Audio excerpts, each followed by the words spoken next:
ഒരാണ് ഒരു പെണ്ണിനെ സ്നേഹിക്കുക എന്നത് അതൊരു പ്രകൃതിയുടെ തേട്ടമാണ്. ഇരുമ്പ് കാന്തത്തിലേക്ക് അടുക്കും പോലെയുള്ള ഒരു മാനസികാവസ്ഥയാണ്. അതിനെന്തിനാണ് അതിർവരമ്പുകൾ നിശ്ചയിച്ചുകൊണ്ട് ആ വിശാലമായ സ്നേഹത്തിന്റെ ലോകത്ത് മതം ഒരു ആചാരത്തിന്റെയും നിയമത്തിന്റെയും ഒക്കെ കുരുക്കുകൾ തീർക്കുന്നത്? അതുകൊണ്ട് ഈ രണ്ടു വ്യക്തികൾക്കുമുള്ള ഗുണമെന്താണ്? സമൂഹത്തിനുള്ള ഗുണമെന്താണ്? ആ മതിൽക്കെട്ടുകൾ പൊളിച്ചെറിഞ്ഞുകൊണ്ടുള്ള പാറിപ്പറക്കും പറവകളായി ആഘോഷപൂർവ്വം ജീവിക്കലല്ലേ നല്ലത് എന്ന ഒരു ന്യൂ ജനറേഷൻ ക്വസ്റ്റ്യനാണ് ഇന്നത്തെ നമ്മുടെ ആദ്യത്തെ ചോദ്യം. നമ്മുടെ ഈ ചോദ്യം വിശകലനം ചെയ്യുമ്പോൾ തന്നെ നമ്മുടെ ഈ വിഷയത്തിലേക്ക് നല്ലൊരു പ്രവേശിക്കാൻ നമുക്ക് ലഭിക്കും.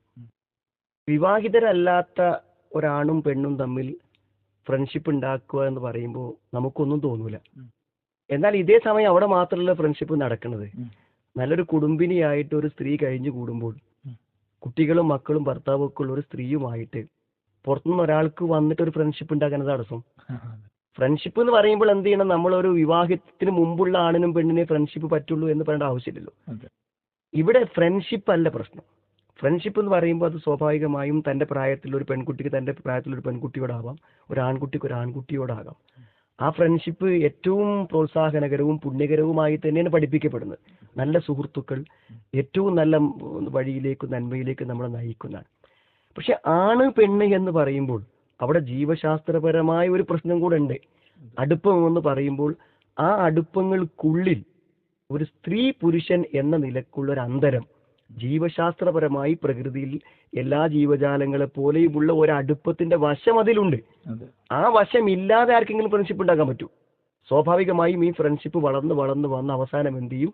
ഒരാണ് പെണ്ണിന് അടുത്ത് ഇടപഴകാൻ അവസരം കിട്ടുമ്പോൾ അത് അവിഹിതമായ ബന്ധങ്ങളിലേക്കും ശാരീരിക ബന്ധങ്ങളിലേക്കും വളർന്നു വരും.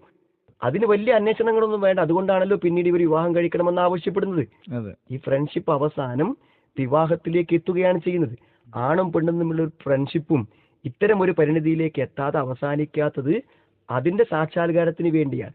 അപ്പൊ ഒരു പെണ്ണിനോട് ആണിന് തോന്നുന്ന സ്നേഹം, ആണിന് പെണ്ണിനോട് തോന്നുന്ന സ്നേഹം, അത് സ്വാഭാവികമായും ജീവശാസ്ത്രപരമായിട്ടുള്ളൊരു ബന്ധമാണ്. അതിന്റെ ആത്യന്തികമായ താല്പര്യം ശാരീരികമായ വൈകാരികമായ ബന്ധങ്ങൾ സാക്ഷാത്കരിക്കുക എന്നുള്ളത് തന്നെയാണ്. അതുകൊണ്ട് തന്നെ നമ്മൾ ഈ പ്രേമത്തിന്റെ ദുരന്തങ്ങളെ കുറിച്ച് പറയുമ്പോൾ നമ്മൾ പറയും അഫെയർ ആയിട്ട് എത്ര കാലം അവർ മുന്നോട്ട് പോയാലും ഒരു പക്ഷെ അവർക്ക് അഫെയർ നിലക്ക് ഒരു ജീവിതം സാധ്യമാകും. പക്ഷെ വിവാഹത്തിലേക്ക് ഇത് പരിവർത്തിപ്പിക്കപ്പെടുന്നതോട് കൂടെ അത് പ്രശ്നമായി വരാൻ കാരണം ഒരു സമയത്തുള്ള അല്ലെങ്കിൽ ഒരു ദിവസത്തിലുള്ള ഒരു ശാരീരിക ബന്ധമാണ് പ്രകൃതിയിൽ ഈ സ്നേഹത്തിന്റെ സാക്ഷാത്കാരം. അത് നടക്കുന്നതോട് കൂടെ എന്ത് ചെയ്തു? അവരുടെ ബന്ധത്തിന്റെ പൂർണ്ണത പ്രാപിച്ചു. പിന്നെ ഇവർക്കൊന്നും ജീവിക്കേണ്ട ആവശ്യമില്ല.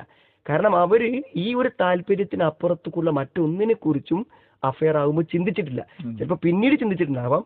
പക്ഷെ തുടക്കത്തിൽ അതിലേക്ക് എത്തുന്നത് തികച്ചും ഈ ശാരീരികവും മാനസികവുമായ അടുപ്പങ്ങളാണ്.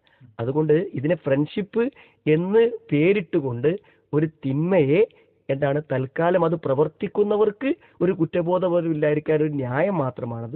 പക്ഷെ അതിന്റെ പരിണിതികളും അതിന്റെ കാര്യങ്ങളും വിശകലനം ചെയ്യുമ്പോൾ അത് ഗുരുതരമായ ഒരു അപകടത്തിലേക്കുള്ള വഴിയാണെന്ന് മനസ്സിലാക്കാൻ പറ്റും. രണ്ട് വ്യക്തികൾക്കും അതുകൊണ്ട് ഒരുപാട് അപകടങ്ങളും പ്രതിസന്ധികളും വരാനുണ്ട്. അവർ കാണുന്നത് അവരുടെ പ്രായത്തിന്റെ വലുപ്പത്തിലും അവരുടെ ജീവിതത്തിന്റെ തലത്തിലും മാത്രമാണ്. അതിന്റെ അപ്പുറത്ത് വരും ദിവസങ്ങളിൽ അവർ കാണേണ്ട കുറെ കാഴ്ചകൾ എത്തുമ്പോഴായിരിക്കും ഇത് ദുരന്തങ്ങളിൽ എത്തിപ്പെടുക എന്നതാണ് ഈ ചോദ്യത്തിന്റെ ഉത്തരമായി നമ്മൾ കൺക്ലൂഡ് ചെയ്യുന്നത്. പീസ് റേഡിയോ സ്നേഹക്കൂട് പരിപാടിയിൽ നിന്നുള്ള പ്രസക്ത ഭാഗങ്ങളാണ് നിങ്ങൾ ഇപ്പോൾ കേട്ടത്. ജീവിതത്തിൽ പ്രയാസങ്ങളും സങ്കടങ്ങളും ഉണ്ടാകാത്ത ഒരാളും ഉണ്ടാവാനിടയില്ല. എന്നാൽ സങ്കടങ്ങൾ പങ്കുവെക്കാനും പരിഹാരം നിർദ്ദേശിക്കാനും ആരെങ്കിലും ഉണ്ടെങ്കിൽ എന്തൊരാശ്വാസമായിരിക്കും. നമ്മേക്കാൾ കൂടുതൽ കഷ്ടപ്പെടുന്നവർ ഉണ്ടെന്നറിയുമ്പോൾ നമ്മുടെ വിഷമങ്ങൾ പലതും നിസ്സാരമായും തോന്നാം. സങ്കടങ്ങൾ പങ്കുവെക്കപ്പെടുമ്പോഴേ പാതി വിഷമം പരിഹരിക്കപ്പെട്ടുവെന്ന ആശ്വാസം വന്നുചേരും. പക്ഷേ അതിന് പറ്റിയ ഒരു അത്താണി കിട്ടുന്നില്ല എന്നതായിരിക്കും നിങ്ങളുടെ പ്രശ്നം. വിഷമിക്കേണ്ട, പീസ് റേഡിയോ നിങ്ങൾക്കൊപ്പമുണ്ട്. ഗൂഗിൾ പ്ലേ സ്റ്റോറിൽ നിന്നും പീസ് റേഡിയോ ആപ്പ് ഡൗൺലോഡ് ചെയ്യൂ. ഫീഡ്ബാക്ക് ഓപ്ഷൻ വഴി കമന്റ് ചെയ്യൂ.